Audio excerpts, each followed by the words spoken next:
Janë 11 subjekte zgjedhore, partije e koalicione të cilat dorëzuan në Komisionin Qendror të Zgjedhjeve në përmbyllje të afatit ligjor listat e kandidatëve për deputet për zgjedhjet e pritshme politike.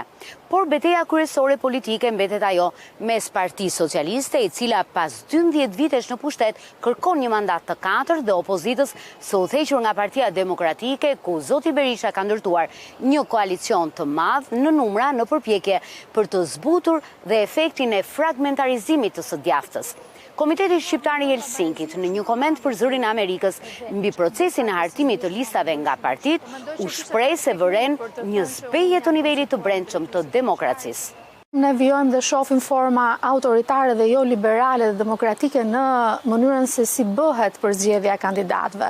Duket se ka një propagandë për publikun, duke thënë që janë zgjedhur nëpërmjet platformave ose nëpërmjet garës që zhvillohet midis antarëve, por në fakt të dhënat e deri tanishme treguan që kandidatët më të votuar nga vetë antarët e partive u tërhoqën, ashtu sikur se kandidatët që votuan nëpërmjet platformave nuk pati asnjë transparencë si u ndërtuan këto platforma, si u zhvillua procesi për zgjedhjes, sa vota mori secili prej kandidatëve që shprehu interes për të qenë pjesë e këtyre platformave e kështu me radhë. Në listën e kandidatëve të Partisë Socialiste vihet re një përpjekje për të ripërturir me 50% grupin parlamentar. Vetëm 16 deputet ose 21% e grupit janë përfshirë në listat e mbyllura ose të sigurta. Më shumë se 30% nuk janë pjesë e listave dhe afro 45% bëjnë pjesë tek listat e hapura, ku pjesa dërmuese rrezikojnë të humbasin për shkak të garës së fortë për pak vende.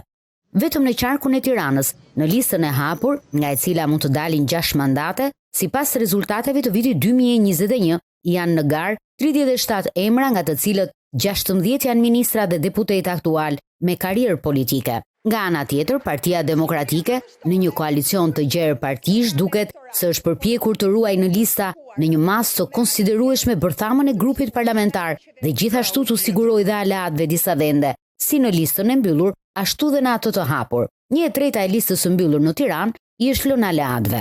Në listat e sigurta të Partisë Demokratike figurojnë 16 deputet aktual dhe në ato të hapura 8 të tjerë.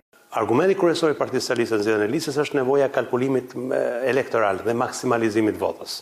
Do thotë Partia Socialiste ka krijuar një grup parlamentar të sigurt me individ pa karrierë politike, që vijnë nga administrata publike pa profil publik, dhe ka vendosur që të ketë garë të hapur për gjithë politikanët e karrierës. Tek Partia Demokratike ka ndodhur kundërta. Qëllimi kryesor të PD-ja ka qenë sigurimi i mandateve për individët që janë edhe deri ku rreth i afërt i kryetarit Berisha dhe i njerëzve të besuar kryetarit të partive politike.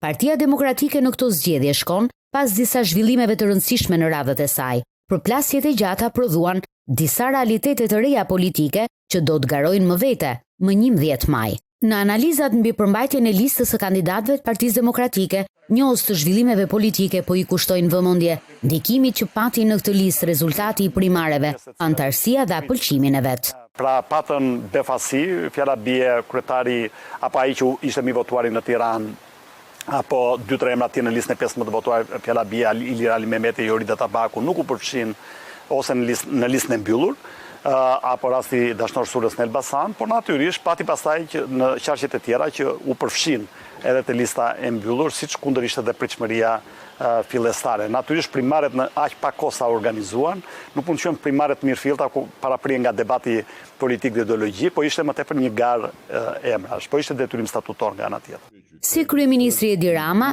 ashtu dhe kryetari i Partisë Demokratike në opozit, Sali Berisha, në qëndrime gati të njëjta, i vlerësuan ekipet përkatëse të përzgjedhura për garën elektorale të 11 majit, kur thanë, si janë zgjedhur me kujdes, janë përfaqësuese dhe cilësore.